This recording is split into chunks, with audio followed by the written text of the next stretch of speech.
yabiri impuguza ndabe hakanisa ya All Saints mbaro wabikiriza Kristo babana bataho mu kanisa okweshengereza omujuni owabazarwe lizoba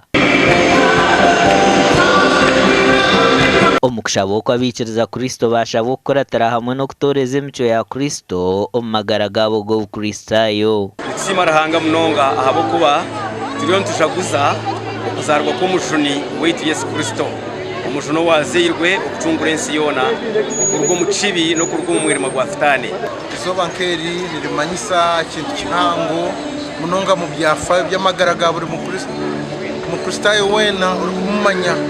habo kwa nibwo tukwishwa kuzarwa k'omujuni abani mushaguza mwijuke ngu hariyo okutandika omwaka kandi omwaka musya harimo ibintu binze byo gukoreramo abana nibenda kugaruka mu mashomero hariho ebindi byo gukora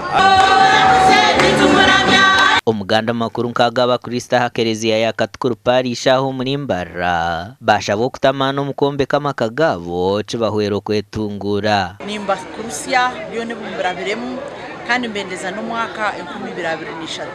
ubwihorere bwenu ngo kutukuzaguza twacire Kristo mutuma yitu na rukundo kandi tugise omumakagibu tureberera abana bitu ubu neshohoza tutagirengesereza. You have the wisdom. We know Kristo ija kuganiki. Mtamsiboka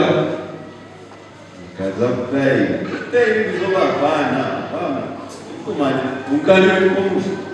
aha kereziya ni yemwe no minister w'ebyobushubuzi hamwe n'amakorro Francis Mwebesa yashabira kandi yahiga abakristo kwombeka amaramizo gabo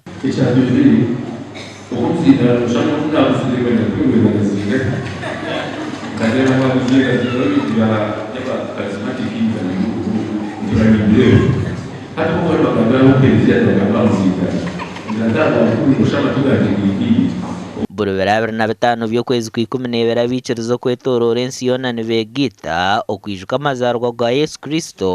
owazirwa kujuna ensi. Omuganda makuru okushaba kwayebemberwa omnyishenjero wa district ya Rwampara Morasimwe aha kanisa ya St Mark kitwe Church of Uganda yashaba bikirizo kutokwikiriza kwabo omuntu mukama baba nibenda kuhangura obukama bw'iguru ekirihanga tera mutuma gwanje no kumanya ngo Yusufu na Mariamu bakaba bene plan baza kushwerana nk'abantu bono ko abantu baza kushwerana bakaba bene plan nyingi konka plan ya Ruhanga ikaberiye ndije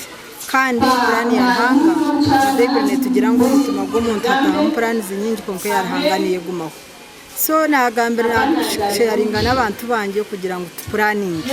n'ikintu kikuru munonga muhergo go mwaka kushitama ukareba ebyora biremu ukareba ebishobire oguyagarika yashaba baziro kurinda jabana babo na munongo mbero kurebi egimishaha etuye n'abana beito makagaitu haza neshaha nkuru munonga ningira ngo tucendeza ha plan zo kushoro maka kugenda tutame n'abana beito tumanye niki ekiri kubeita niki ekiri kubasasa aha bwa TV West the era achiza na Susan Charisima.